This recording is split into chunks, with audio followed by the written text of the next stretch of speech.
Crushing Law Firm Chaos with Allison Williams, Episode 20. Are you ready to make your law firm a profit-generating machine that will free up your time and skyrocket your impact? With more than 2 decades of business growth experience and having proven that you can be successful while prioritizing your family and your impact, introducing the Profit with Law podcast. I am your host, the creator of the Firm Differentiator 10X Effect, Moshe Amsel.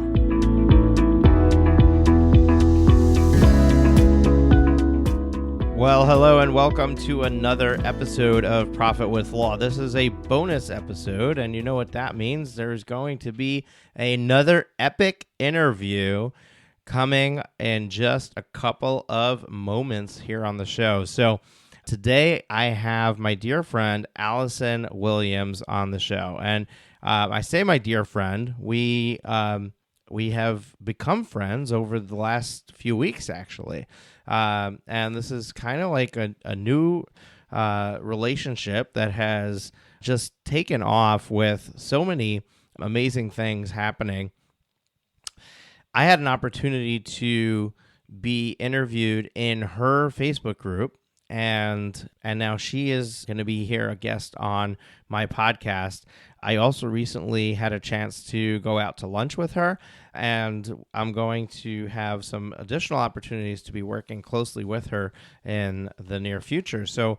And it's amazing how this works, because you can not know somebody today and then tomorrow you know them and you are friends with them, you're doing business with them, you're doing all kinds of things can be happening, and it doesn't take a long time. It can happen in just a moment's time frame. And what's interesting is that you don't know what efforts that you put out there are going to bring the visibility to make that introduction for you to meet somebody else, whether it be a networking event, whether it be doing something like what I'm doing here, putting myself out there in the open for anybody to hear, and then somebody who resonates with my message can reach out to me and introduce themselves, and a lot can come from that. A lot of good can come from that. So really excited to have Allison on the show today. So let me tell you a little bit about her, and this is going to be the official bio that I've been provided, and then I'll talk briefly about what you can expect to hear on the show. But it's one of the best interviews so far. So Allison Williams is known as the law firm mentor, and I'm going to throw in here she also is the owner of Williams Law Group, a very successful law firm. She helps solo and small law firm attorneys grow their revenues, crush chaos in business, and make more money. Through strategic planning, systems thinking, and a knack for branding, Allison created a law firm and scaled its revenue by 856% in 4 years. Now she helps her fellow lawyers do the same. Unlike most coaches for lawyers, Allison created a multi-million-dollar enterprise and remains its CEO while advising lawyers across the country on expanding their free time and generating more money for their lives and businesses. How can you not like somebody like that? Everybody wants more time and more money, and that's what I promise my clients too. So we already are in alignment with what it is that we are trying to do. And what you're going to find is that Allison is very passionate about crushing chaos. She's very passionate about creating more time for the firm owner. And the way that happens is through the creation of systems and processes in the firm. And she talks in depth about what that means. And it doesn't mean to create a manual that just sits there on a shelf. So that's really important. And we go into other things. We go into a number of other things. We talk about how she got to where she is today.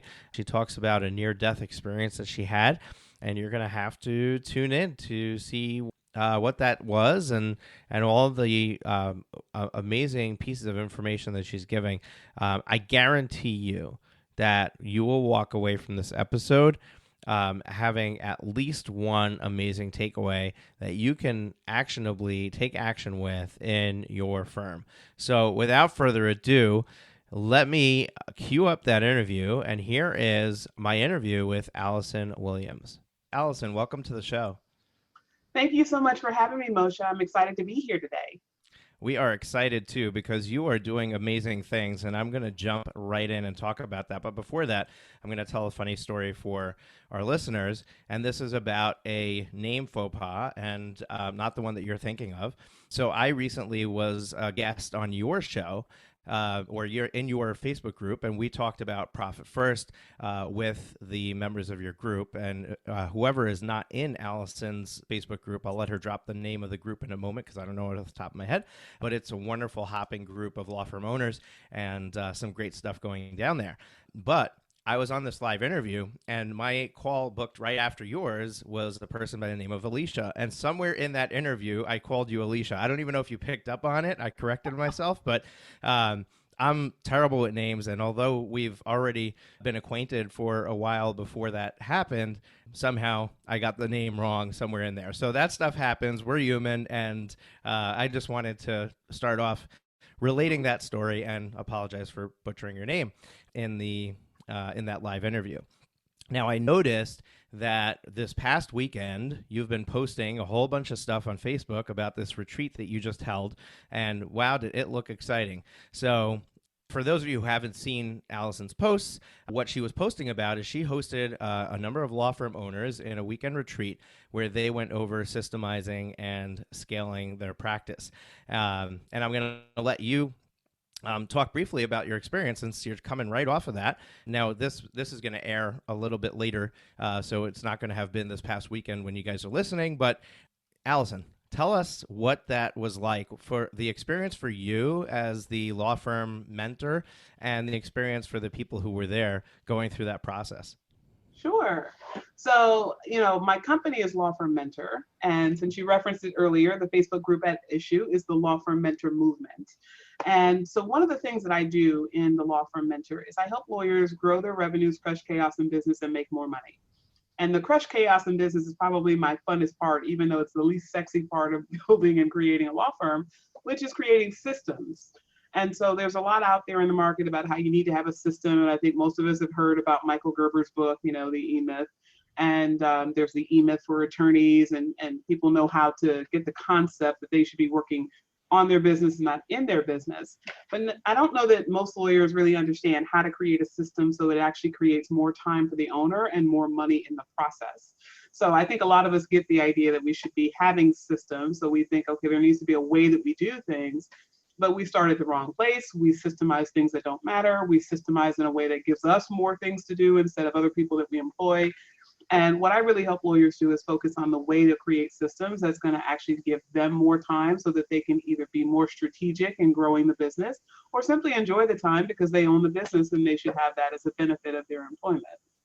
Oh, absolutely. I love time freedom, and that is what we would like to make happen for our clients is of all of the people out there in professional practice, attorneys are the ones that state the most that they are a slave to their practice and they have no time available.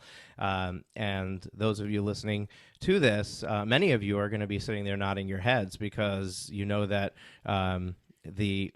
you don't even have time to listen to this podcast. You're probably listening to it on a commute or in the shower. That's what I do, and maybe at the gym, but you're multitasking as much as you can because you just don't have time. And that time, that lack of time is a creation of the monster that you've created. And it's the result of the way that you got to where you are today. And being able to free up that time is going to require you to change the way that you do things and the way that you think about things.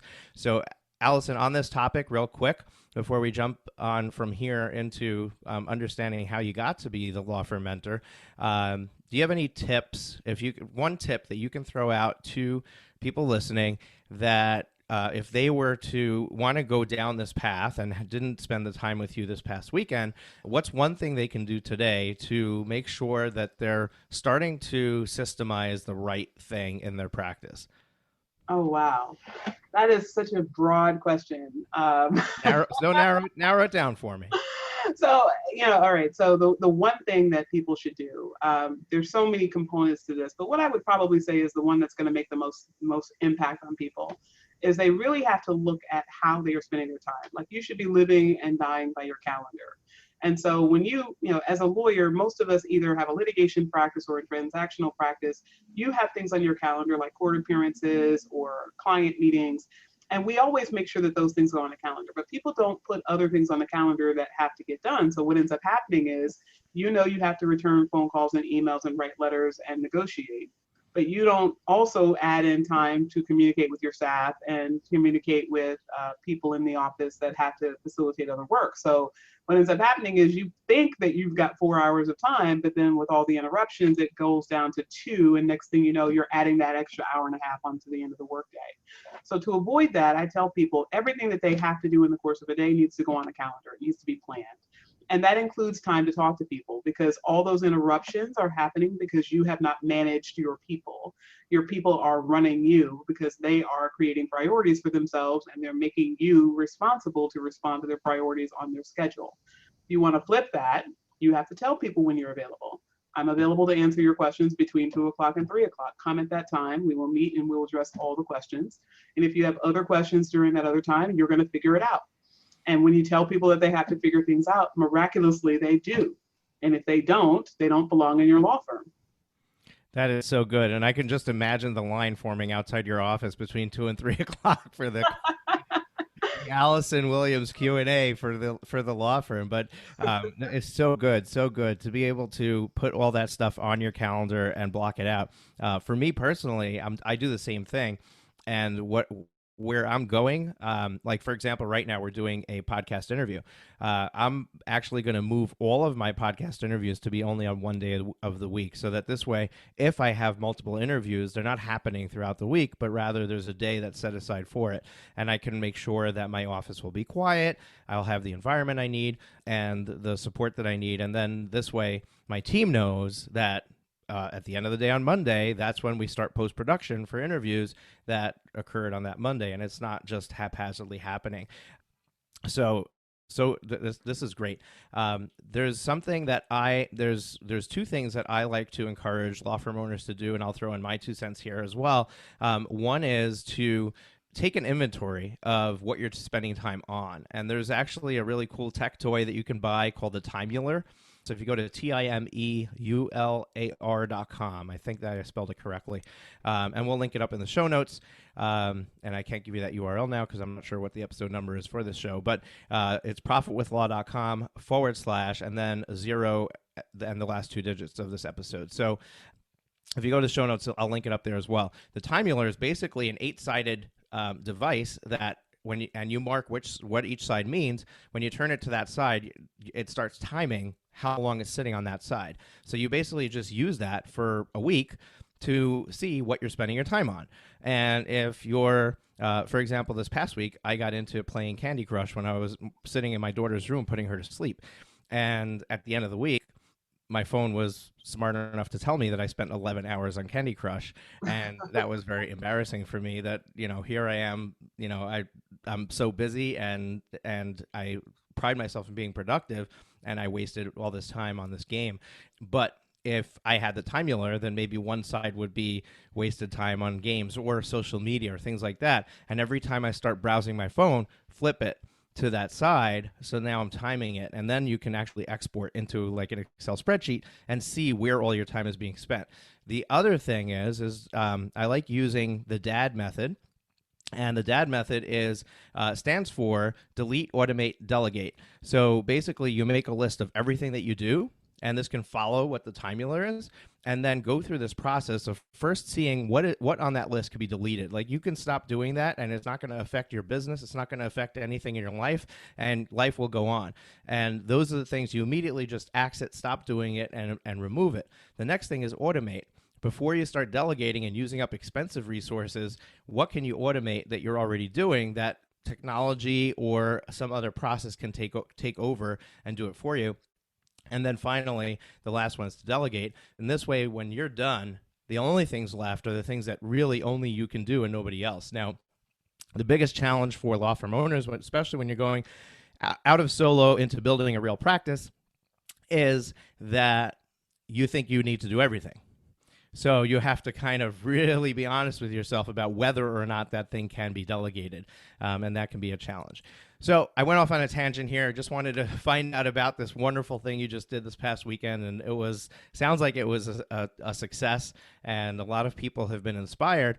And I think that that's why we do what we do, and we'll get there in your story. So I'd like to take a step back in the time machine to when Allison Williams either became an attorney or decided to open her own law firm. I'll let you make that decision where you start your story, but tell people how you ended up getting to where you are today, and what was that journey like? Okay, so there's a lot to the story, but I'm going to give you the abridged version because I don't want to bore your audience here. I'm a family law attorney by trade. I became a family law attorney in 2003 and have practiced that exclusively throughout my career. And I was a very successful lawyer. I was very driven. I generated my own book of business, and I had about $500,000 in independent referral revenue coming to me as an associate in someone's law firm.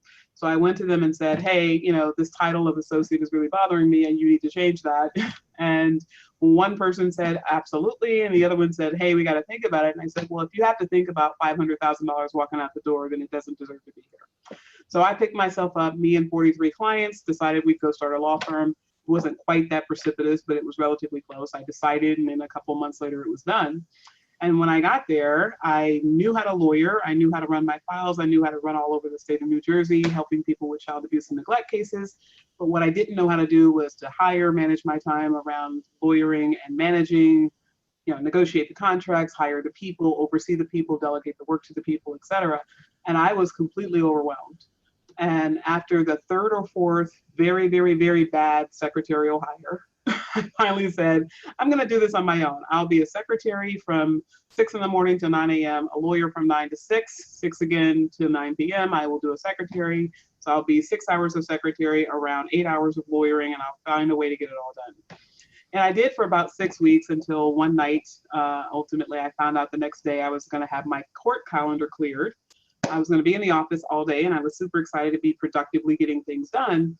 And I was so relieved when I found this out that I got in the car and started driving, and I got even more excited about getting closer to home. So I'm driving 90 miles an hour down the highway, and I fell asleep and woke up a quarter-inch away from a guardrail.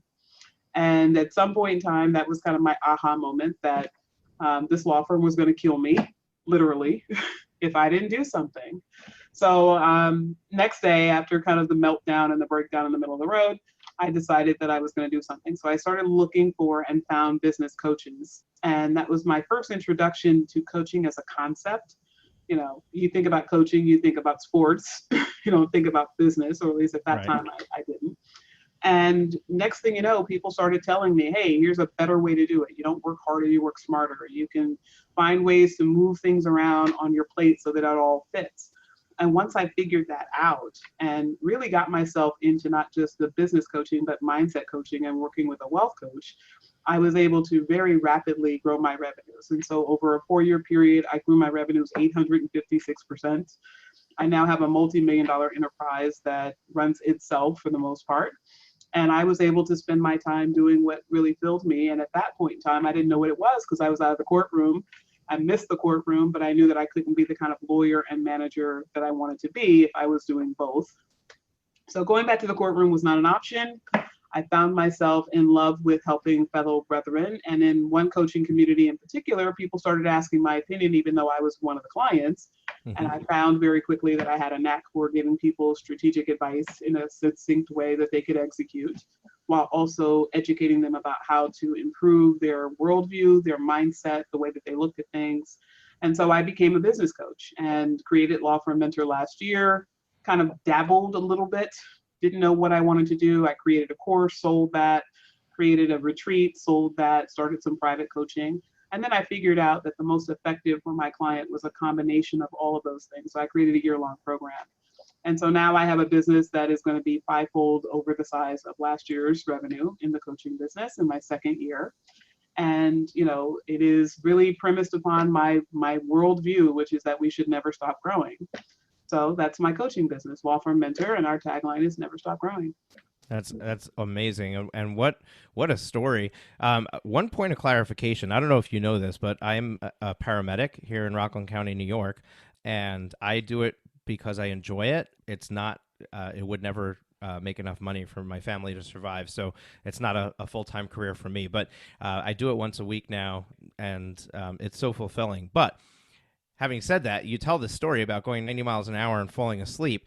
And then it's unclear whether you got into an accident or just woke up right before you hit the guardrail and avoided that accident. So just for Yeah. clarification, did you wreck the car or did you avoid that No, disaster? no. I woke up and I did not hit the guardrail.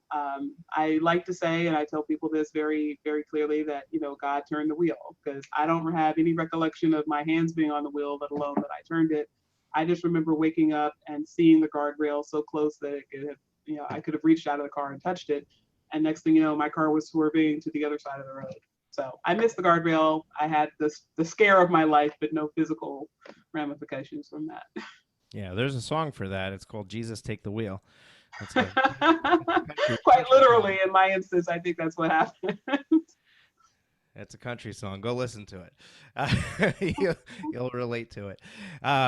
All right. So you had this epiphany moment, but at the same time, you've still running your law practice, and this is quite amazing. And really, what it does is it helps highlight what happens when you move from being a lawyer to being a CEO, right? So how is it that you have time on your plate to be both a law firm mentor and a law firm owner? I think I know the answer to this. I've just alluded to it, but why don't you explain to us how you dance those two at those two weddings at the same time? Like what has to be in place in order to make that work? So, as I said earlier, I'm a big proponent of crushing chaos in business. And, anytime you look at a business, if you have constant emergencies, constant urgency, constant frustration in a business, that means you don't have it systematized well enough. So I teach my lawyer clients that everything in the business, from the mail to how we order supplies to how we get papers out, how we deal with our adversaries, how we schedule clients, everything has to be on a system that runs, and the people run the system, but the system runs itself. And that only happens when you structure it in a certain way so that any human being that could come into your office could pick up a manual and read from beginning to end what's supposed to happen. Then there's a culture that comes around systemizing. So a lot of people can teach you how to write the system, and you'll sit in a room and you'll write policies and procedures, but a lot of lawyers will say, "Hey, I've got this policy book, but nobody follows it, right?" Mhm. They're just kind of get in their own way, and they're kind of off doing their own thing, and we don't have time to sit and read the manual. But there's a culture and a way that you teach and train people to be involved in the process of systematizing that ultimately can help it not just become a part of what you do, but a part of what everyone does. So people are in a constant state of looking for ways to make their job better.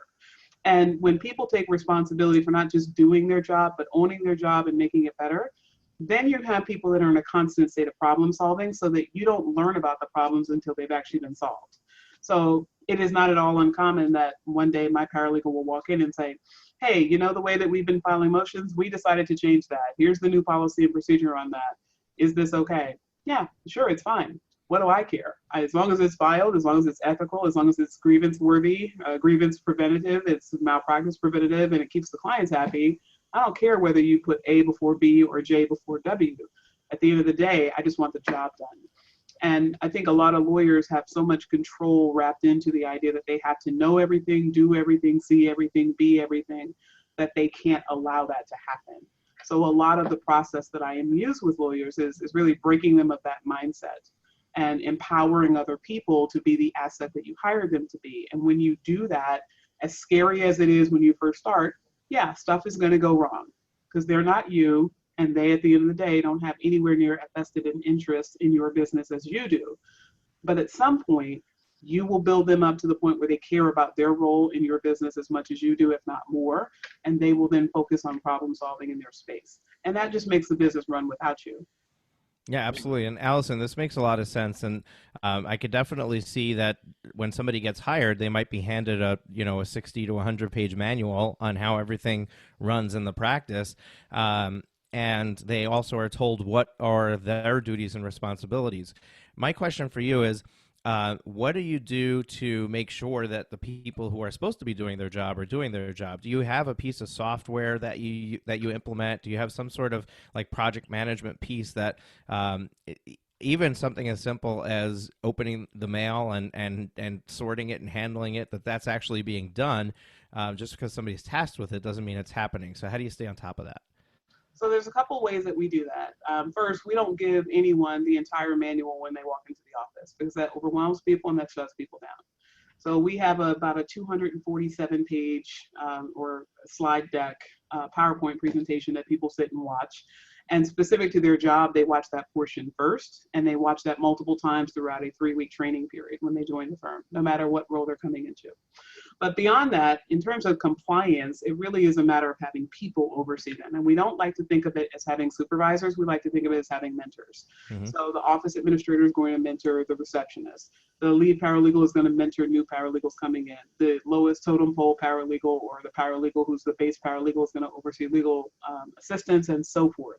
So that everybody has a person to go to ask questions, and they are encouraged to ask questions. And there's always someone checking in to ask them if they have questions so that they don't have to feel that discomfort that we all feel when somebody is looking at us saying, do you know what you're doing? And you want to say yes, even though the answer is no.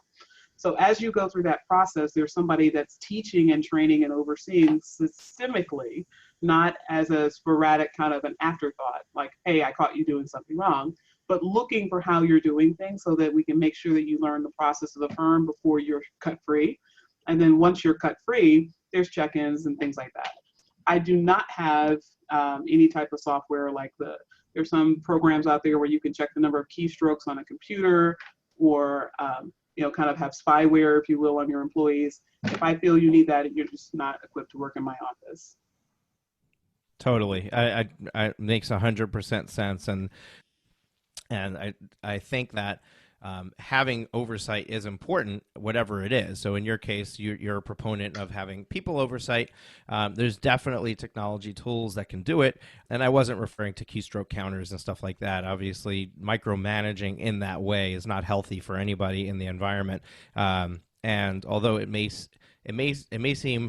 not seem obvious to you, but it seems obvious to Allison and I. So you're not going to foster long-term relationships with employees who are going to hold the torch for your mission if you're micromanaging them in that style to that extent.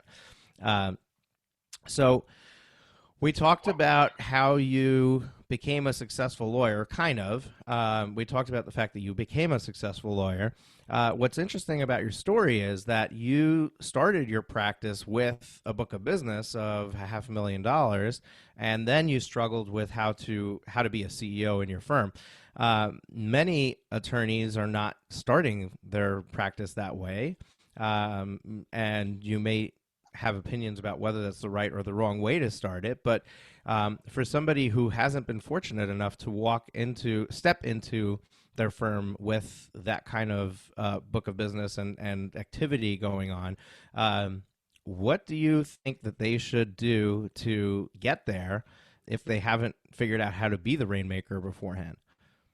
So it's interesting that you mentioned that I might have an opinion about what's the right or wrong way to do it. Believe it or not, I don't. I have worked with any number of clients that are lawyer clients that, hung a shingle during the height of the recession, had no clients, or left with 2 or 3 clients that were working with them at their previous law firm and wanted to go with them, but they didn't have enough to sustain themselves. And then there were the people like me. And frankly, I know that I'm in the minority. Most people don't leave with this much kind of capacity and momentum before they get there. So for people that don't know how to, you have to learn very quickly.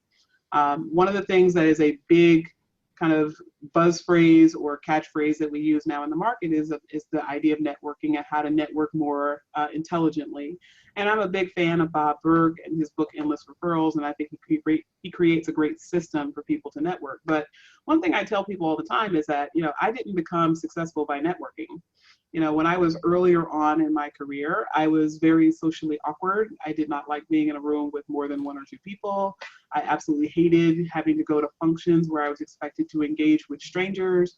And if you stuck me in a room without a martini, then I was not going to say anything. And at some point in time, having too many martinis created a problem. So I got in recovery. So recognizing that that obviously was not the way for me to build my career, I don't advise it to anyone. What I did was I got on stage, because if I could get in front of 500 people on a stage, I was in my zone, I was happy, I was confident, and I didn't have to worry about creating a space where I was going to have a fractured relationship or a fractured communication with somebody. That may not be the way for you either. There are lots of different ways to get in front of people and mass market a message. And now with social media and all that we can do online, those opportunities are even greater. So you have to find what will work for you as an individual. And I don't believe that there is one right way to hustle up a book of business. So that's what I tell people. I do teach them how to network, because I've now learned how to do that very well. Even though I didn't enjoy it, I enjoy it more now than I ever did before. I know how to get on stages. I know how to use publishing to get business. And really what I help people do mostly is get it into a plan where it's on a calendar. It has metrics associated with it, a certain number of clients that you're going to generate at a certain hourly rate or certain volume, so that we know what you're going to be bringing in from this. And then you're just going to work the plan, and you're going to bring other people into the plan, and you're going to ultimately monetize your plan. So I actually heard a number of things in what you said, and I want to repeat back to you my takeaway from what you just shared with our listeners, and that is that first and foremost, it's the most important thing is to have a plan. Any plan is better than no plan, so you definitely need to have a plan in place, and then there is no right and wrong way to sell. Rather, you need to have a method or a combination of methods that you employ in order to make that sale. And although your start wasn't with networking, your start was on the stage, someone else's might be with networking, and there isn't a right or a wrong way. You just need to have one or more of these methods that you're employing in order to go ahead and make a sale. And then, did I get that right? You absolutely got it right. And one thing that I did not say that I would be remiss not to say is that I always tell my clients that every marketing activity is an opportunity to magnify that activity. So if you're going onto a stage, you should not just think of marketing as being on stage. Your marketing is on the stage and taking pictures so you can put it on your website, and posting pictures in social media, and making blog posts from the contents of your speech. And if you are networking one-to-one, you are taking down notes as to what people want to hear, or what it is that you do, so that you can talk about what you do in your newsletter, so that you can share that in social media, so that you can put that into a mailer. And you're always going to create multiple opportunities from any marketing activity. So you should never be doing it just once. You should always be trying to get at least 5 to 7 touch points from each marketing activity you have. And that will help it to snowball into a greater effect much faster than if you just do one thing at a time over and over again. Yeah, and guys, I can tell you that Allison actually she practices what she preaches, because I recently was interviewed on a Facebook Live interview within her group, and leading up to that interview, there was a ton of social media activity talking about the upcoming interview, talking about me, talking about the system we were going to talk about, which is Profit First, and really getting people excited about the fact that this was going to be happening.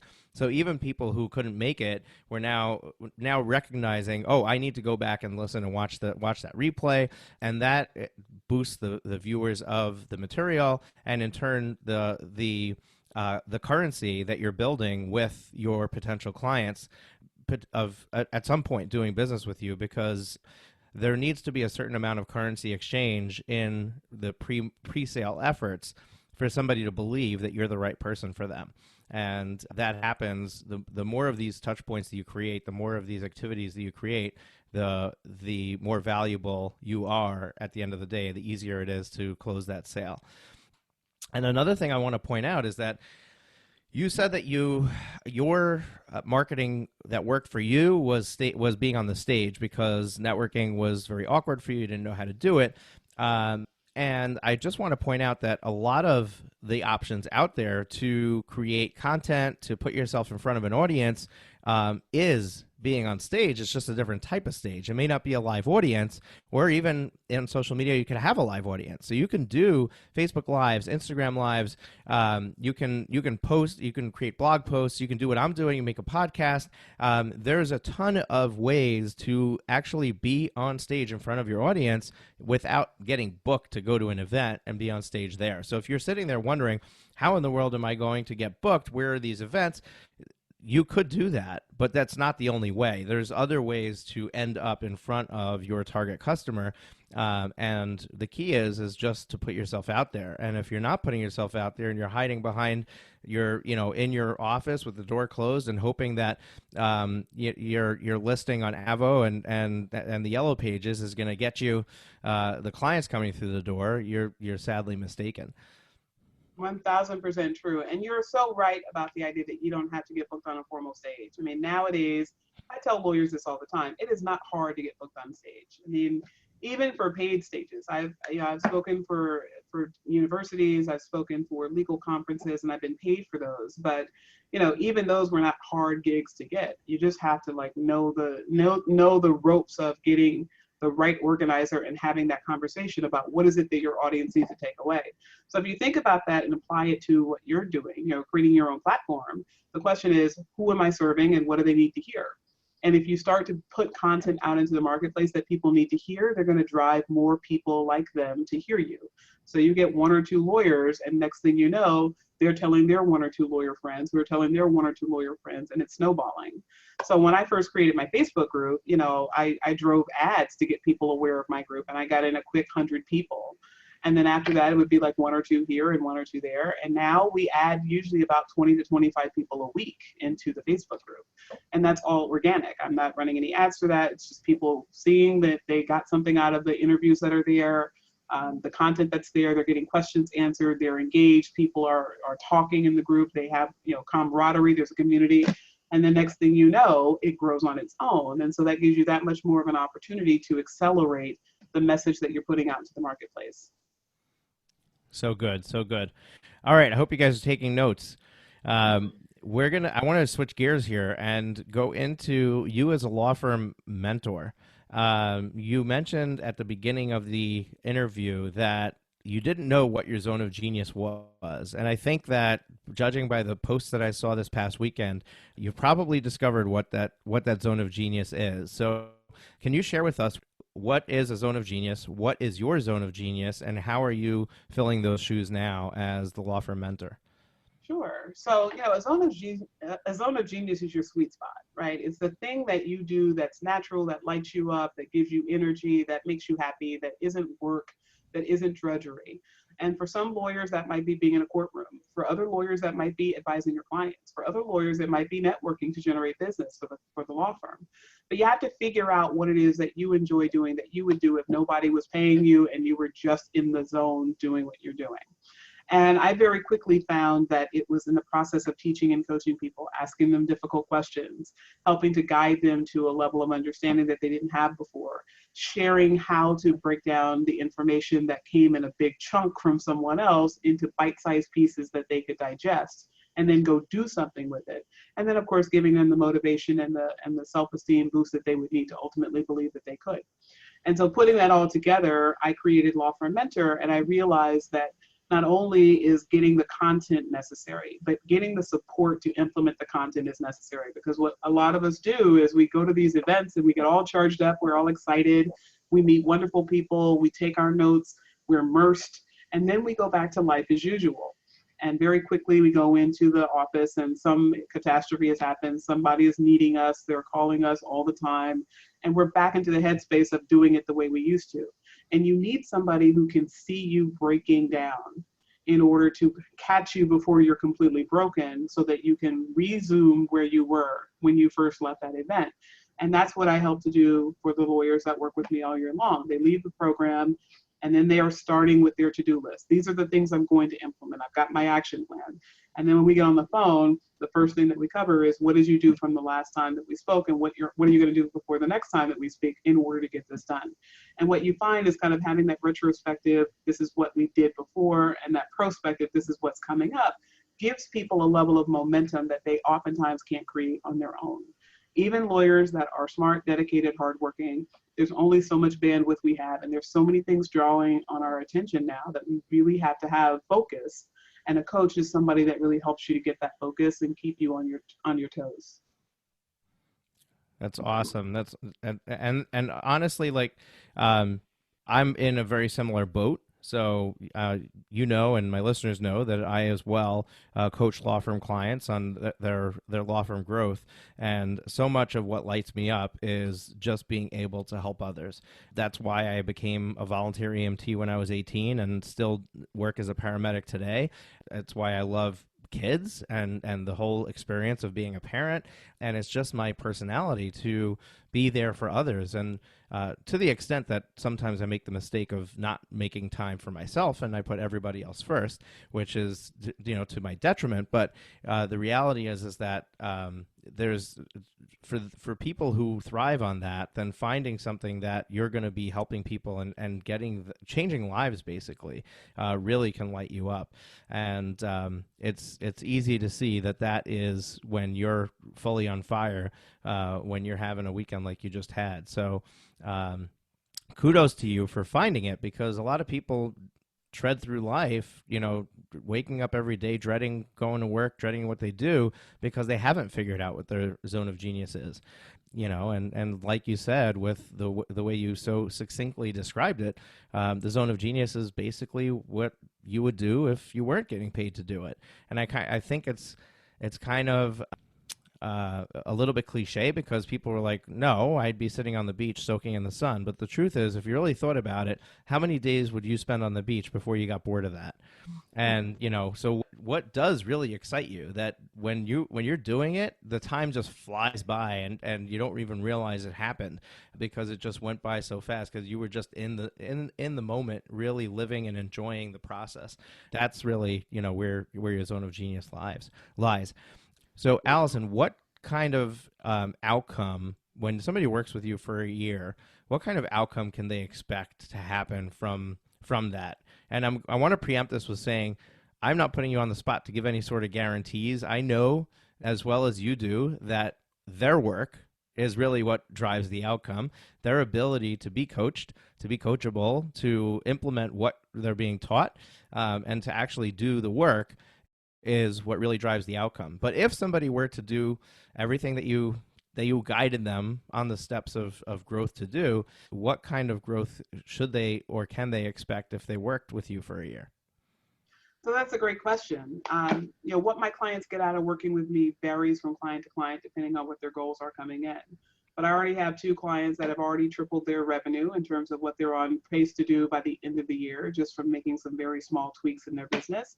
I also have clients that are now spending 1/3 of the amount of time in their business that they did when they first found me. So they were working 60 hours a week. They're now down to 20 hours a week. I have some clients that have been able to up-level their staff. So they have the kind of people on their team now that they're actually able to leave the office and not fear that something's going to go wrong. So they're able to have some autonomy in terms of the work that they're doing. I have one client that was able to add a completely different practice area, something that she always wanted to do, but she was terrified of because she didn't want to hire somebody with more skill and knowledge than she had, only to have that person come, import a practice, not work out, and then export the practice. So we were able to put some risk aversion techniques around that so that she ultimately could keep that business in-house. And I have clients that are really just, cooking in terms of generating more revenue because they are able to market now because they have the time. And that was something they weren't able to do before. Because a lot of what I preach is the idea of free time. And when I say free time, there are some people that want to go to the beach, right? And I don't denigrate that in any way. There are people that want more leisure in their life. I never took the advantage of having more time for leisure because I didn't want more leisure. I wanted just to do more fulfilling work. But for those people that want to have that free time for the business, you still need to have free time. And when I say free time, I'm talking about freedom from the drudgery of the day-to-day mundane tasks that don't move the needle. You as the owner have the highest responsibility for the highest level work in the business. And so it's necessary that you have time to think and plan and strategize and create strategic relationships and affiliate with people and kind of explore and be creative and wanderlust and let yourself explore what's possible. And you can't do that if every moment of your day is seized by problem after problem after problem after problem. The problems are going to be there, but you need to learn how to share your problems with others, right? We share our money with others. I have some clients that started working with me, they were paying their staff more than they were paying themselves. So, you have to kind of think about that and say, there's something wrong with this picture. How do I shift this so that I can get more of the free time that will allow me to create what I want? And what you want may not include more money. It may include simply more free time, or it may include more free time and more money, or simply more money. But whatever it is that you want, you have to own that first. And then you have to create a plan around it. Like you said, everything has to have a plan. Yeah, and on the topic of time, if you think about how would you like your employees to work? Now, there are many of the big law firms out there that they work their people to the bone, 60 to 80-hour weeks, maybe more. But you probably started your practice to try to get away from that, right? So if you were to hire somebody, or if you have somebody already working for you, how hard do you want that person to work? And if you don't want that person to clock out any later than a 40-hour work week, you want them to have a life, because you want them to come recharged and rejuvenated to work. You want them to be their best self when they're at work. And by the way, 40 hours is too much. So there are actually studies that show that the maximum productivity is reached at 26 hours of work in the week. So 40 hours is a lot of extra time that you're losing productivity along the way, and maybe there's a better way around it. But that's the social culture that we're in. 40 hours is officially the full work week. But my point is that you as a leader, you lead by example. And if you're putting in 60 hours a week, if you're putting in 80 hours a week, your people are going to see that, and they're going to feel obligated to do the same. And you're going to be hurting yourself by creating that environment for your people. And then you can look at it the other way as well. If you're encouraging them to keep their time down, to get everything done in a succinct amount of hours, then when you turn around and you put in more hours, how is that fair to you? How are you putting yourself on a different playing field and saying, I need to do more than them? You should be doing less than them, not more than them. One of my clients, she has an associate that was continually clocking in 10-hour days, and that associate's productivity was at 50%. And I said, well, why don't you just tell her she's not allowed to stay past 5? Like, just set the rule. Guaranteed she's going to figure out how to get her work done in less time. It's Parkinson's law, which is one of the foundations of Profit First, so we covered it in an earlier episode. But basically, our tendency as humans is to occupy all of the finite resource that we're given. So if we're given 10 hours in the office, we're going to find a way to fill 10 hours with what we deem as productive time. But if you take it down to 6 hours, we're going to manage to get the same stuff done in less time. We'll just figure out a way to do it. Yeah, well, that's a great point, what you said about the idea of, you set the standard. Because what happens a lot of times is I think lawyers get into a very, very poor practice of thinking that as soon as I decide how I'm going to work, everyone that comes into my space is going to work like me. And, we use this. One of the books that I love to give out at these retreats is the No BS Ruthless Management of People and Profits by Dan Kennedy. And there's an example in there that I love to talk about, which is the idea of 100 people coming into a business and then 5 rise up to management. And they're then asked, how are you going to manage the 95? And they say, well, listen, all that I needed to do to become a manager was work hard and have a good work ethic and have a good attitude and figure things out on my own. But that other 95 don't rise to that occasion. They need more. They need more support, more guidance, more structure, more cheerleading. And the 95 then become the bane of the existence of the 5, because that 5 is looking at them like, why do you need this? I didn't need this. Right. And what law firm owners have to really understand is that your team is not you. You can have a very successful, very status-driven, success-driven, team-oriented, great group of people that want the best for the clients and they're going to do a great job, but they're never going to do it like you do because they didn't create a business. Like, this is your baby. And so you have to recognize that if you have decided that you are going to work a certain way, you can't necessarily expect that other people will follow suit just because you're the boss.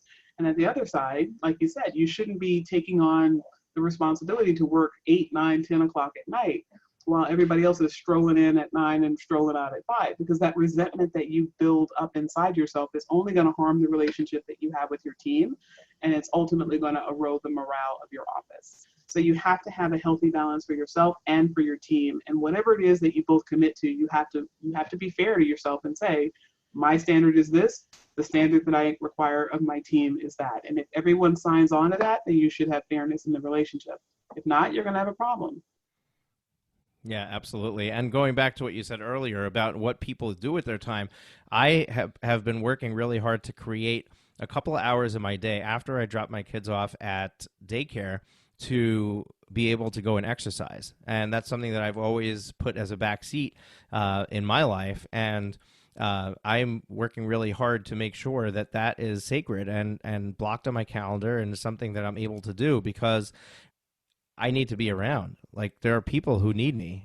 My kids need me. My clients need me. My work in this world is not done, and if I don't take care of myself and if I don't put myself into the best shape possible, I won't be able to accomplish my mission and be true to what it is that I feel I was placed here on earth to do. So for me, that's really important, and it's a work in progress. Like I'm going to be honest, it's not easy, and I'm not perfect every day, and I'm not good at making those couple of hours that I need every day.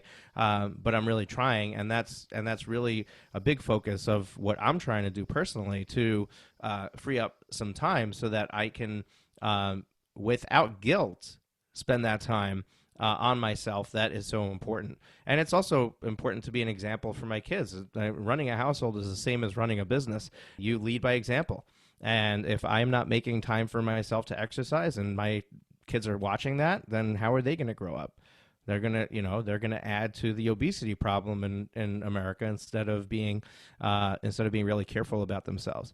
So Those are great points, Moshe. And I love the idea. I mean, I think it's so profound that you put it out there that, you put that self-care right on the calendar. Because like you said earlier with Parkinson's law, we fill the time that we have. In fact, we were just talking about this over the weekend and talking in the systematized retreat that, whatever time you have is what you have. And what we often think is, okay, I don't have enough time during my workday when everyone's interrupting me, so I'll just tack on those hours into the night.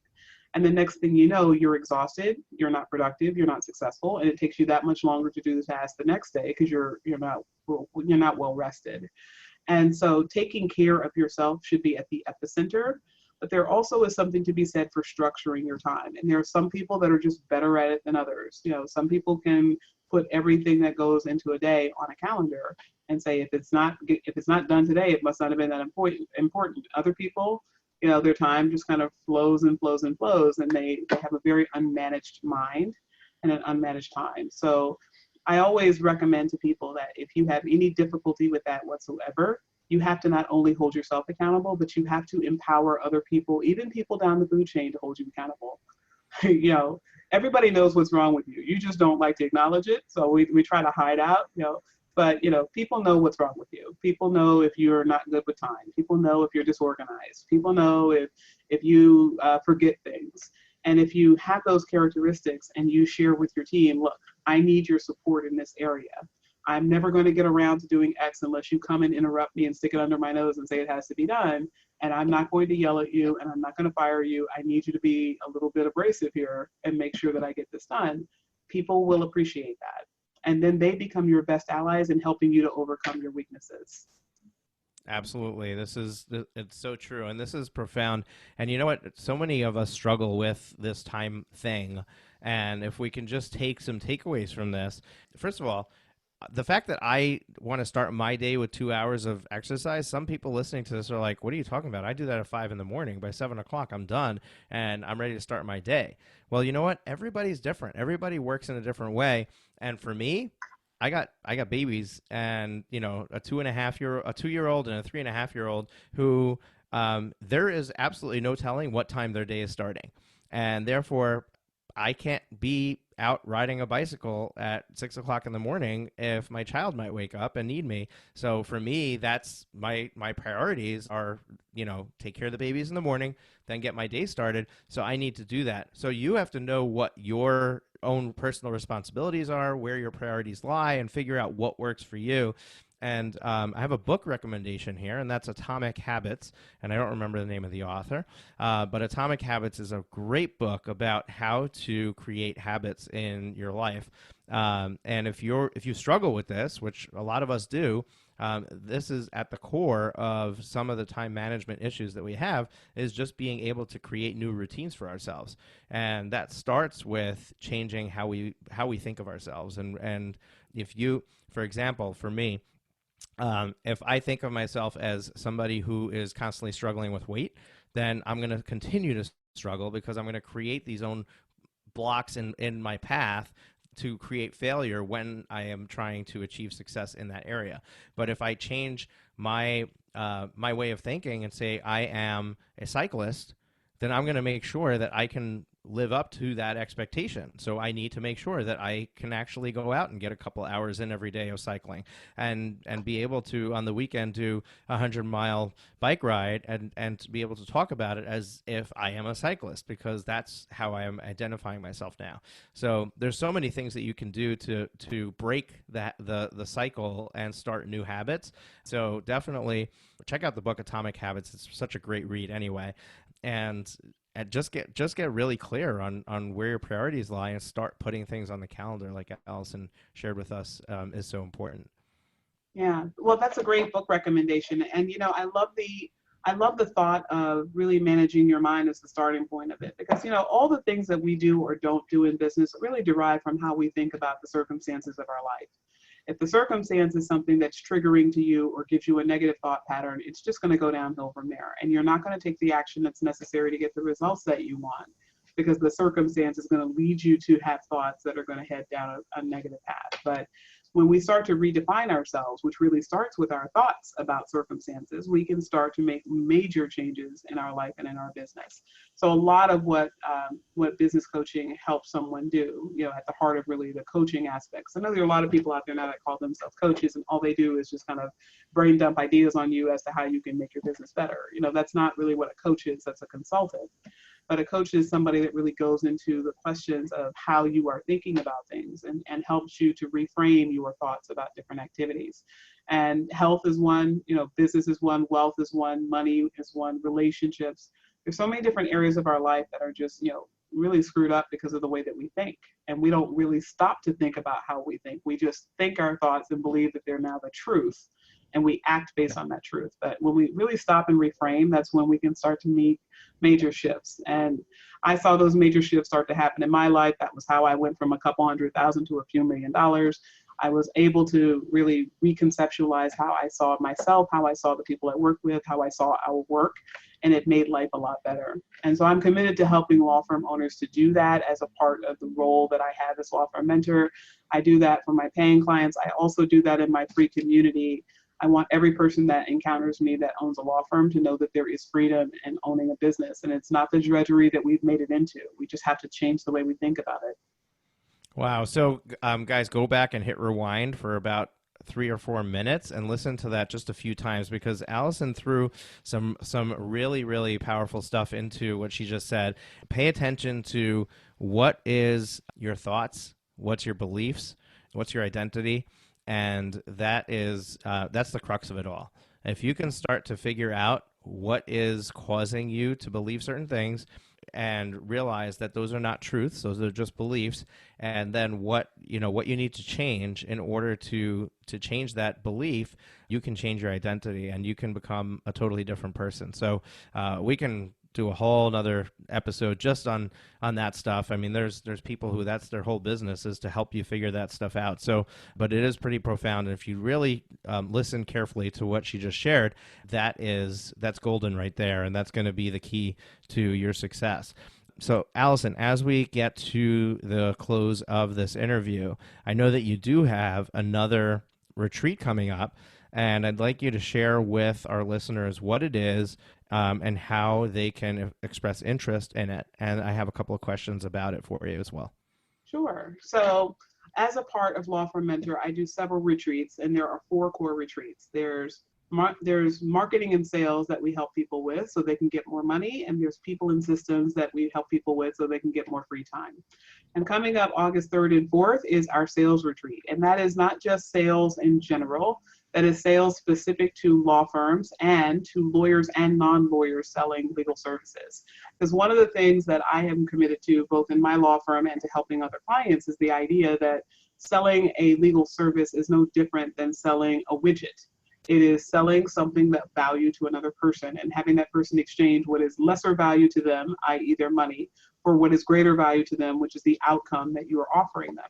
So I help people to understand that general premise, and then we start to help lawyers and law firm non-attorneys come together and really revolutionize the sales process, import it into your business, create a system around it, and get some consistency of your revenue as a result of the sales process.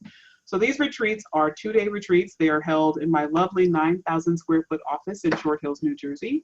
So plenty of space, lots of great resources that we're going to give you, as well as the training and the tools. And then we're going to practice the process of sales so you start to see what it looks like to have a legal consultation converted into a sales process.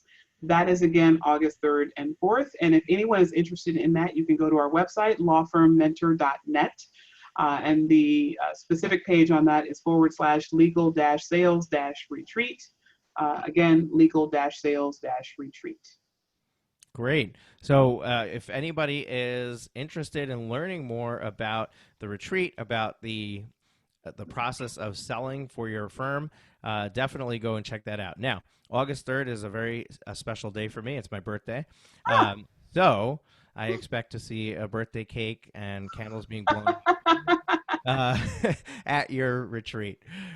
But all kidding aside, if you're uncomfortable answering this on the interview, just let me know. But what is the process for getting into that retreat? Is it application only? And what does it cost to join? Okay, so I don't mind answering that question at all, because people should know rather than take time hiding around it. There is an application process, but essentially I really just want to know that you have an existing business. There are a lot of people that are just starting out, and I'm very candid with people that I don't think your focus should be sales when you first start out. It really ought to be something else. It ought to be marketing, getting people in the door. So I don't really want somebody who's just hanging a shingle. You need to have a business. You need to be in business for at least a few months to get under your belt. But beyond that, the retreat itself costs $3,500. There's a $1,000 deposit to reserve your spot, and then we can work out the payment of the balance depending on what your needs are, and we will talk to you about that when you schedule a call. So when you go to the website, there is a button you would click book today, and that gets you over to my scheduler. You're going to book yourself for a breakthrough call, and that breakthrough call is going to be for me to talk to you about what you're already doing and seeing if this is something of value to you. If I feel I can bring value to you through that process, we will recommend that you join the retreat, and then you can make your deposit at that time. Now, you mentioned something interesting, and that is that if you're first starting out, you should be focusing on marketing, not on sales. For somebody who doesn't understand the difference between those two, can you just explain what you mean? Sure. So, there's a general idea of marketing and sales going hand in hand, but really what I like to think of it as is marketing brings people to the door, sales brings them through the door. So you got to get people interested in and aware of your service and the fact that you have something of value to offer them in order to get them through the door. And in the legal industry, we can't go out and clobber someone over the head and say, hey, do you need a divorce? Come back to my office. So we can't do that in the traditional way that many people can market more directly. So because of that, we have to attract people through the messages that we put out there and through letting people know about our service. That is marketing.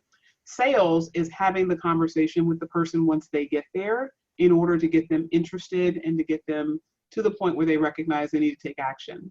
And for most of us, most lawyers, not all, but for most lawyers, if you are starting out, you're probably getting a lot of personal referrals. Personal referrals are not a guarantee, but it is certainly easier to convert someone who was highly recommended by your mom than it is to convert somebody who found your ad on the internet. So for people learning sales, it is not just learning sales in general. It is typically learning how to engage a person who has not previously had some knowledge of you. Right now, 86% of the people that I meet with cold that know nothing about me, nothing about my law firm, if they just found an ad online, clicked and scheduled an appointment, if I were to meet with them, I am 100% positive that 86% of the time people would come in and become a client. That is my conversion rate. And that is through my learning how to sell. The people that got to this in the first place through that ad got to us through marketing. So that's the distinction between the two. And for brand new people, unless you have a budget or you borrowed some money so that you can start paid advertising right away, you're probably going to be getting a lot of personal referrals. So getting those leads closed is going to be lesser of a problem than having enough leads to actually make money in the first place. Yeah, so true, so true. And also, you mentioned that your close rate is 86%, and I'm sure that that is by no means a mistake, that your marketing is probably preparing those people for that close. So marketing does go hand in hand with the close rate that you should expect when it comes to closing your sales. But if your close rate is not 86%, you probably should spend the weekend with Allison to get it up there. So guys, go check it out. And that link one more time, lawfirmmentor.net / and you fill in the blanks. Legal-sales-retreat. There you go. All right. Thanks so much for joining us, Allison. This has been so fun and so amazing, and so many different places that we went, and truth bombs and nuggets, and I can't wait to put this out there and let people listen to it and come back and give us their comments. And I appreciate your time and generosity here with the audience of Profit with Law, and thank you so very much.